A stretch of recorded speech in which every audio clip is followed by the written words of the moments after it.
Microsoft has already decided how much you'll pay to use your own computer. You just haven't seen the invoice yet. And I don't mean that as a metaphor. I mean there are actual internal roadmaps, patent filings, and pricing signals already in the public record that tell you exactly where this is going.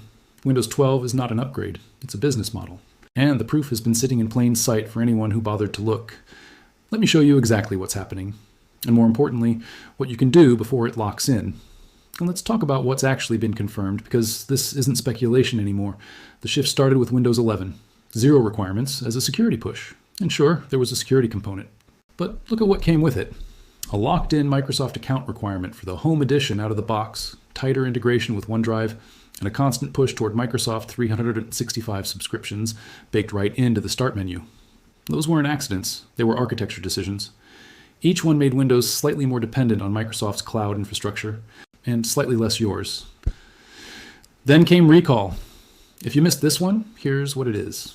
A feature announced in mid-2024 that takes screenshots of your screen every few seconds and stores them locally so an AI can search through your activity history. Microsoft described it as a productivity tool. Security researcher Kevin Beaumont, who spent years working inside Microsoft before going independent, described it differently. He called it a surveillance tool waiting to be exploited and published a proof of concept showing how malware could harvest the entire Recall database in under a minute. The feature was supposed to ship with Copilot plus PCs in June 2024. Microsoft delayed it after the backlash, but they didn't cancel it. They called it a preview and kept it in development. Think about what that tells you. The feature that essentially takes a time lapse of your digital life, what you're typing, what you're reading, what you're buying, every document you've opened, was considered ready enough to ship. They pulled it back because of public pressure, not because of a fundamental change in philosophy. Now here's where Windows 12 comes in. According to reporting from Windows Central, which has broken accurate Microsoft leaks consistently for over a decade, Windows 12 is being developed with what Microsoft internally calls a services-first architecture. That phrase sounds bland. What it means in practice is that core features of the operating system will be tied to active Microsoft account subscriptions, not optional cloud features, core features. Windows Central's Zach Bowden, who has a strong track record on Microsoft internal reporting, noted in late 2024 that Microsoft has been exploring tiered Windows access, a free base tier and paid tiers that unlock additional capabilities. The Electronic Frontier Foundation flagged this shift in a 2024 analysis of Microsoft's updated service agreements, noting that the language around software as a service had been quietly expanded to apply to Windows itself, not just Microsoft 365. That's a meaningful legal distinction.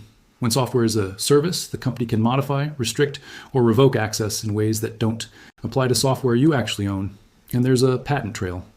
Microsoft filed patents in 2023 and 2024 covering subscription-gated OS features, time-limited feature licenses, and cloud-authenticated capability unlocks.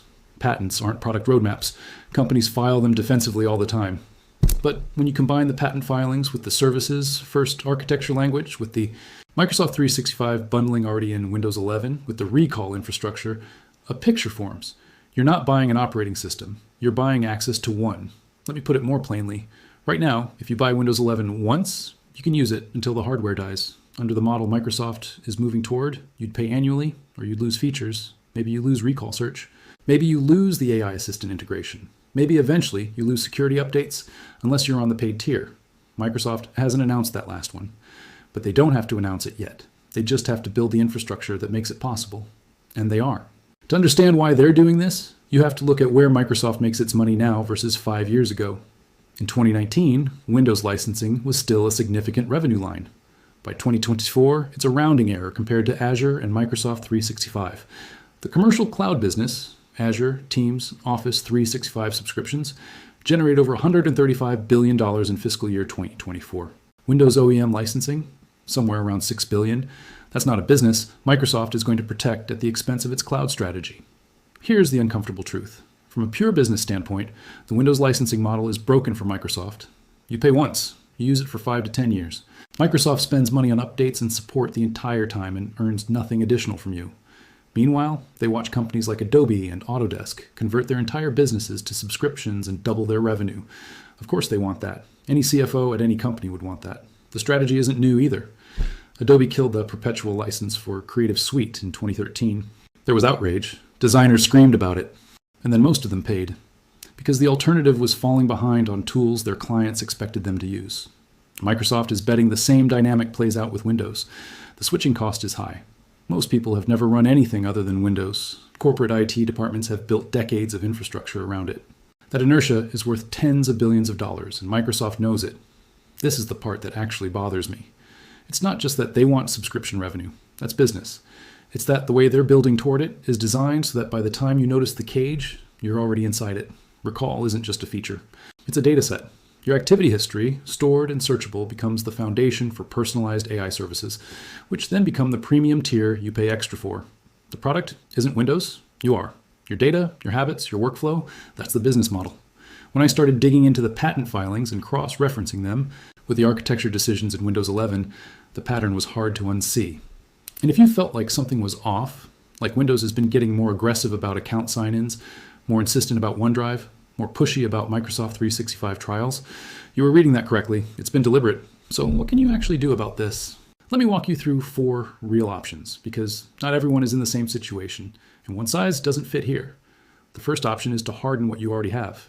If you're on Windows 10 or 11 and you're not ready to move, there are meaningful steps you can take right now to reduce the data collection surface and prepare yourself for what's coming. Start with your privacy settings. Press Windows key plus I, go to Privacy and Security, and work through every single category. Diagnostics, activity history, search permissions, app permissions. The defaults are set to maximum collection. Turn off everything you don't actively use. This doesn't eliminate data collection, but it reduces it substantially, and it takes about 15 minutes. Next, disable Recall if you're on a Copilot Plus PC. As of early 2025, Recall is opt-in, but that can change.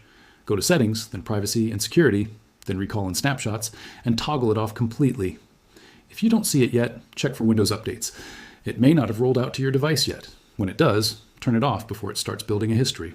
Third, create a local account rather than a Microsoft account if your edition allows it.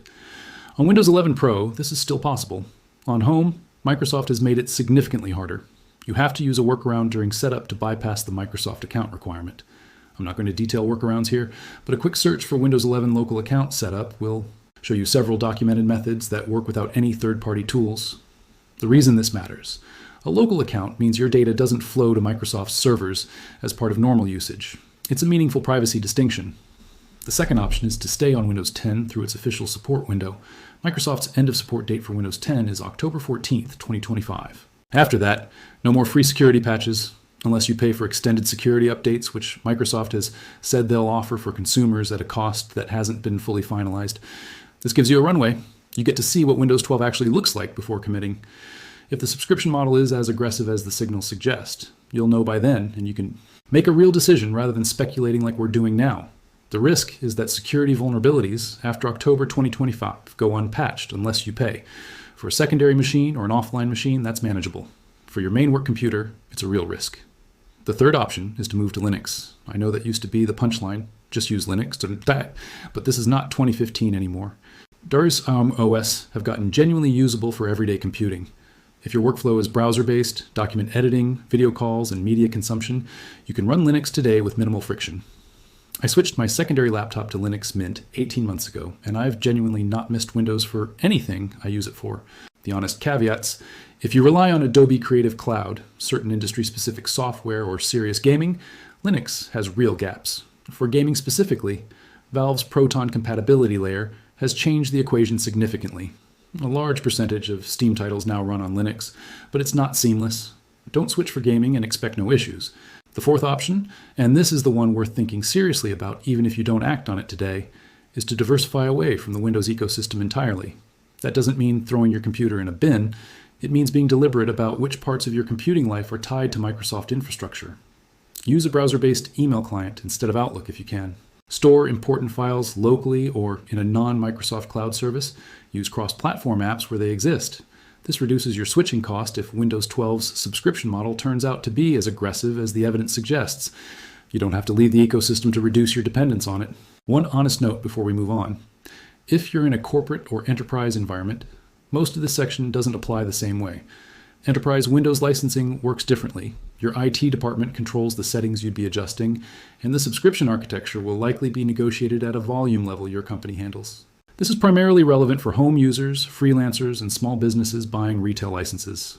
Also, and this is important, nothing here should be read as a reason to disable Windows Defender Smart Screen, or your automatic security updates. Those protect you from actual malware. What I've been talking about is data collection and business model concerns, which are separate from security features you genuinely want running. At the end of all this, the question isn't really about Windows 12, it's about something bigger. Whether you accept that the computer you paid for is a device you own, or a service you access on terms someone else wrote and can change. That's not a small philosophical question. It has real consequences for your privacy, your data, your workflow, and eventually your wallet. The frustrating thing is that Microsoft makes genuinely useful software. Office is good. Azure is powerful. Teams has become infrastructure for millions of organizations. None of that requires them to build an operating system that collects your data by default and moves towards subscription gating. They're doing that because it generates more revenue, not because it serves you better. You're not paranoid for caring about this. You're not a conspiracy theorist for reading a patent filing and drawing a logical conclusion. The evidence is public, the direction is clear, and the appropriate response is to pay attention and make deliberate choices rather than accepting whatever the default installation puts in front of you. You are the administrator of your own machine, not a guest. That framing matters. When you approach your operating system from that position, with the settings adjusted, the data, collection reduced, the local account created, the alternatives researched, you're not fighting the system. You're just using it on your terms instead of theirs. Windows 12 is coming. The subscription push is coming. How much leverage Microsoft has over you when it arrives depends entirely on decisions you make before then, not after. If this is the kind of research you want more of, no sponsors, no affiliate angles, just a straight look at where things are actually going, subscribe and drop a comment telling me what you want investigated next. I read them, and I'm already working on the next one.